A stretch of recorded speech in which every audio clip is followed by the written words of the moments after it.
এবার হামাসকে কড়া বার্তা দিলেন ট্রাম্প। গাজা উপত্যকায় আটকে রাখা সব জিম্মিকে 15 ফেব্রুয়ারি দুপুরের মধ্যে মুক্তি দেওয়া না হলে যুদ্ধবিরতি চুক্তি বাতিল করা হবে বলে জানিয়েছেন তিনি। ইসরায়েলি গণমাধ্যম জেরুজালেম পোস্টের খবরে বলা হয়, জিম্মিদের মুক্তি দেওয়া না হলে গাজায় নরকের যন্ত্রণা বইয়ে দিতে ইসরায়েলকে বলবেন তিনি।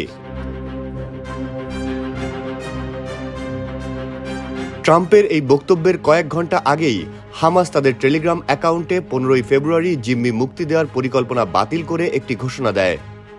ইসরায়েল যুদ্ধবিরতি চুক্তির শর্ত ভঙ্গ করেছে, এই কারণ দেখিয়ে বলা হয় জিম্মি মুক্তি দেওয়া অনির্দিষ্টকালের জন্য বন্ধ থাকবে।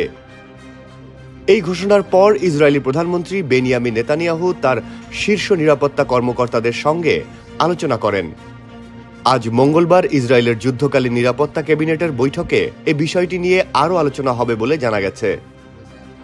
এই বিবৃতিতে হামাস উল্লেখ করে, হুঁশিয়ারি হিসেবে তারা জিম্মিদের মুক্তি দেওয়া স্থগিত করেছে।